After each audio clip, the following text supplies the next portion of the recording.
à l'Université Cheikh Anta Diop de Dakar, également chef de service changement climatique au niveau du CNSA, le Conseil national de la sécurité alimentaire.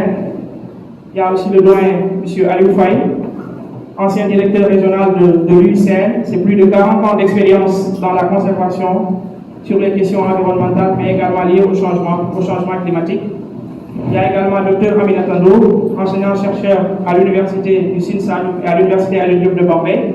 Mais maintenant, elle est au niveau de la NATSUP. Donc, c'est les garde-fous de l'enseignement supérieur. C'est eux qui sont en train de réguler le secteur. Et je pense qu'elle va interroger Mme Diao un peu sur ces questions-là. Donc, Mme Diao, comme vous la connaissez, c'est votre directrice des études, mais également le responsable du bureau des étudiants. Nous sommes aussi ici avec quelques partenaires RSG. C'est une structure qui travaille avec nous. Également, il y a d'autres qui arrivent, donc ils sont sur la route. Sans plus tarder, nous allons donner la parole à Mme Diao pour le mot de bienvenue. Hygiène, sécurité, environnement. Et nous sommes engagés dans l'environnement parce que ça fait partie de notre vie. Et nous avons une spécialisation QHSE, qualité et métrologie et qualité, gestion industrielle et logistique. Nous existons depuis 2011 et nous avons formé plus de 1000 personnes avec plusieurs nationalités, dont plus de 8 nationalités, les Congolais, les Gabonais, etc. Et nous avons la spécialisation dès la première année de la licence, de la première année à la cinquième année, au Master 2. Sans plus tarder, je vais donner la parole au président. On va parler du BDE. Merci encore et bienvenue aux invités. Je suis le président du BDE des étudiants de l'ESP de la Guadeloupe. Bon, comme l'a dit la directrice des études, je pense que c'est un plaisir pour nous d'organiser ce genre de panel. Quoi qu'on puisse dire, la QHSE rythme avec l'environnement. Et qui dit dans l'environnement, dit des gens actuellement. Donc, comme on a l'habitude de le dire, l'individu change l'environnement. Donc aujourd'hui, c'est important de venir prendre quelques notions que nos chers professeurs, nos chers mentorats vont nous guider pour nous permettre de s'orienter dans les filières professionnelles. Parce que, quoi qu'on puisse dire, nous sommes appelés demain à être des responsables à l'environnemental dans les entreprises. Donc on a besoin d'être orientés, d'avoir quelques notions dans les sujets d'actualité. Qui dit changement climatique, dit actuellement, qui connaît ISO 9001, tout le monde sait qu'il y aura une révision de l'ISO 2 version 2026. Donc il y aura des aspects de l'environnement qui seront mis de là. Donc tout d'abord, on va remercier nos chers panélistes, nos chers partenaires de participer à l'activité et de nous avoir honoré de venir à notre établissement pour une début de l'activité. Merci beaucoup et bon début de séance. Merci. C'est un plaisir de prendre part à ce forum et particulièrement à la conférence d'aujourd'hui. Vous avez commencé ces activités depuis pas mal d'années et c'est l'année dernière qu'on a eu à se rapprocher et vous m'avez invité à l'une de vos activités l'année dernière. Ça a été très riche en enseignements et je vous en félicite.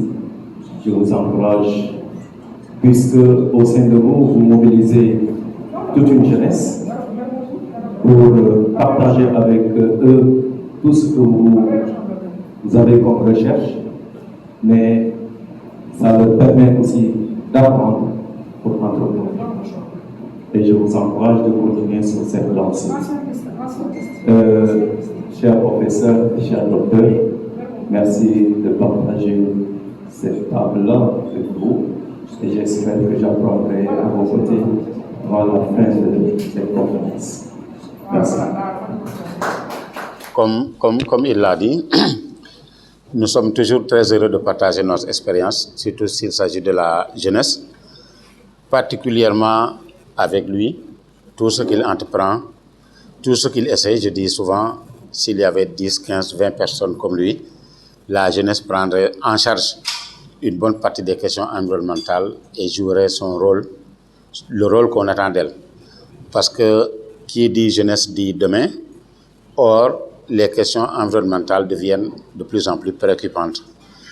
je suis toujours très, très inquiet quand, à la suite d'une conférence ou d'un atelier, qu'il s'agisse d'une conférence mondiale, nationale, régionale ou locale, j'ai l'impression d'entendre toujours les mêmes recommandations que celles que j'avais entendues il y a 40 ans. On discute beaucoup, mais on ne passe pas à l'action. Il a parlé de loi. Quand vous partez dans des pays comme le Kenya ou comme le Rwanda, vous êtes frappé par la propreté des villes. Une ville comme Nairobi, c'est gigantesque comparé à Dakar, mais vous ne trouvez pas de plastique. Vivre sans le plastique, c'est possible. Vivre sans polluer l'environnement comme on le fait maintenant, qu'il s'agisse des écosystèmes terrestres ou marins, ou marins plutôt, c'est possible, parce qu'il y en a qui l'ont fait. Donc, moi, ma présence ici, c'est surtout pour assister dans la facilitation, mais vous donner un conseil avant que madame ne fasse sa présentation. Dans des panels comme ça, la personne qui introduit fait ce qu'on appelle une introduction. Ne vous sous-estimez pas. Il y a des choses que vous savez, mais vous avez aussi vos visions, vos perceptions. Après l'introduction qui sera faite, la parole vous sera donnée, exprimez-vous. Dites ce que vous pensez, partagez vos connaissances, partagez vos visions, parce que ceux qui sont devant vous peuvent apprendre de vous aussi. Donc, je vous encourage beaucoup à aller dans ce sens et vous remercier pour la mobilisation. Souhaitez à ce que vous renforciez votre engagement. L'environnement a besoin d'une jeunesse qui s'engage. Les décisions qui sont prises ont besoin d'une jeunesse qui accompagne l'action. Les décisions qui sont prises ont besoin d'une jeunesse qui prend le relais, qui les renforce et qui les dénonce si elles ne sont pas bonnes. Vous pouvez être aussi bien à l'avant-garde, au début et à la fin de toutes les actions qui ont trait à la conservation de l'environnement pour vous-même, mais pour les générations qui vont vous suivre. Donc je vous félicite beaucoup pour la mobilisation et encourage des personnes comme Action, tous ceux qui sont dans Action pour le climat, de renforcer l'engagement. Il faut les rejoindre, il faut les renforcer parce qu'ensemble, vous pouvez constituer une alliance qui pèse lourd dans les décisions qu'on prend. Merci beaucoup. Pour les conseils que vous avez donnés à ces jeunes, il faut qu'ils comprennent que la question de l'environnement vous touche plus. Parce que c'est question de génération en génération. Donc l'humanité s'est rendue compte en un moment qu'il fallait revoir nos façons de faire, nos façons de vivre.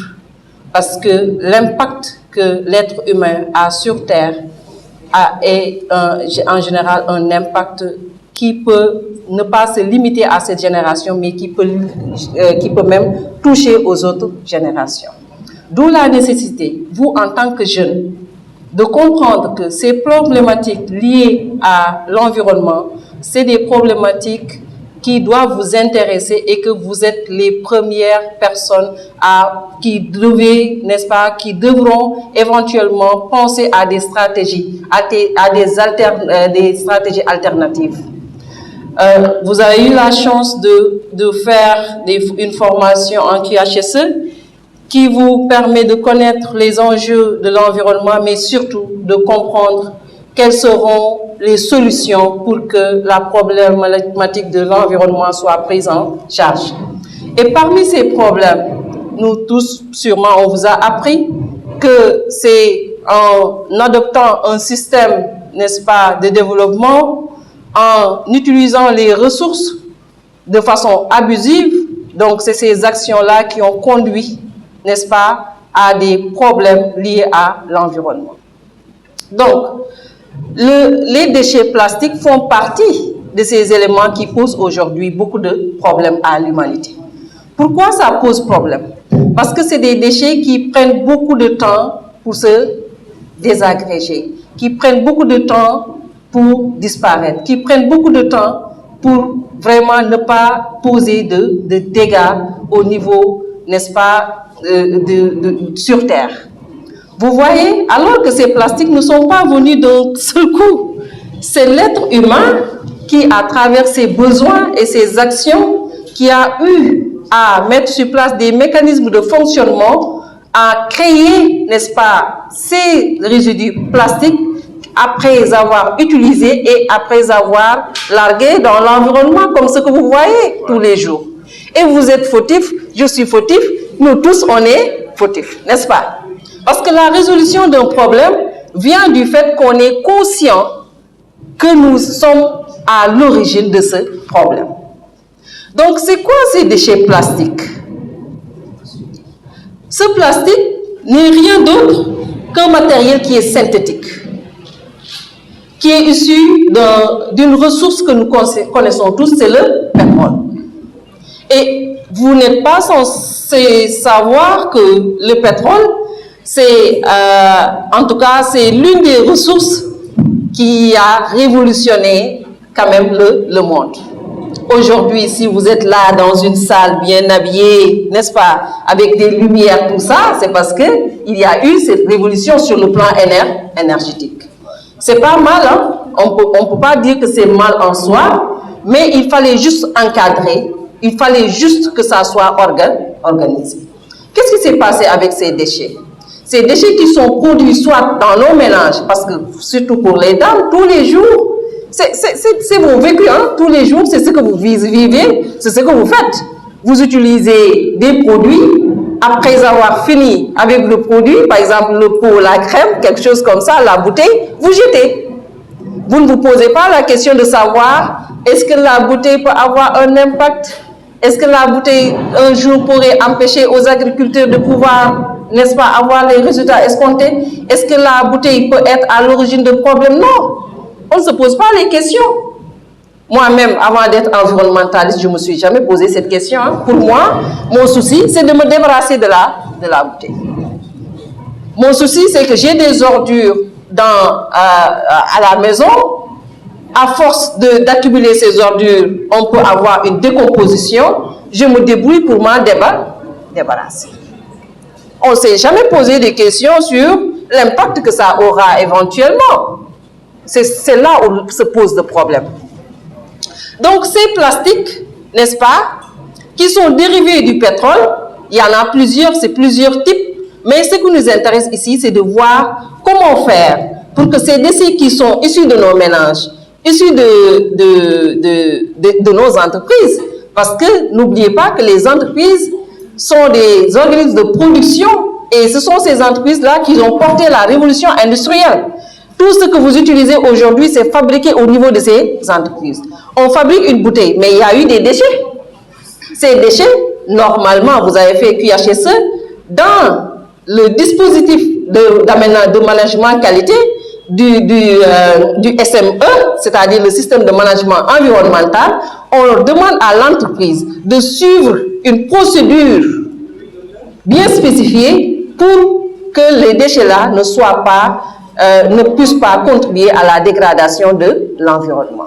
Donc, c'est des normes qui sont établies à partir des années 70 avec ISO, des normes consensuelles qui nous disent aujourd'hui, nous sommes conscients que ce que nous jetons dans l'environnement, ce que nous utilisons, ce que nous avons fini d'utiliser peut être source de problèmes.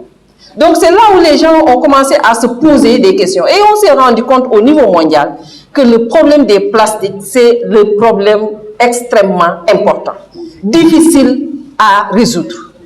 Difficile à résoudre, pourquoi? Parce que c'est des matériaux qui ne se dégradent pas facilement. Et qu'est-ce que ça fait? Ça fait quoi? On a des eaux souterraines, on a les espaces dans lesquels nous vivons, nous avons l'espace marin où vivent des êtres vivants. Ces déchets qu'on a tendance tout le temps à jeter dans la mer. On a cette culture. Quand ça ne va pas, surtout au niveau des plages, on dit va jeter. Nous tous, on l'a fait. Sans pour autant savoir que dans ces espaces marins, il y a des êtres vivants qui y vivent, dont on a besoin, parce que le monde, c'est un cycle. Ça tourne. Les poissons que vous voyez là-bas, si vous mettez de l'eau sale, si vous mettez des produits toxiques, après, c'est des êtres qui peuvent consommer. Quand ces êtres consomment, nous, au retour, on les consomme, qu'est-ce que ça fait? Ça crée des maladies. D'où la nécessité de voir ces résidus issus de nos actions, d'organiser nos systèmes à travers ces normes qui sont établies pour que les résidus, le plastique en particulier, ne soient pas, n'est-ce pas, néfastes pour la santé des populations. L'autre aspect, c'est que c'est un problème qui est mondial aujourd'hui. Des actions sont en train d'être menées, surtout dans les pays européens, où aujourd'hui, d'après les statistiques, 20%, n'est-ce pas, des résidus sont en train d'être recyclés. Et en Afrique, on en est où? On est à quel niveau? Vous voyez, il y a des associations, n'est-ce pas, M. Faye, qui font le recyclage, mais qui n'ont pas beaucoup de moyens. Est-ce que vous comprenez? L'État a essayé de mettre en place, de réglementer. Mais qu'est-ce que vous avez remarqué depuis qu'on a promulgué cette loi en 2020, je pense, en 2020, spécifiant que actuellement l'utilisation du plastique doit être réglementée.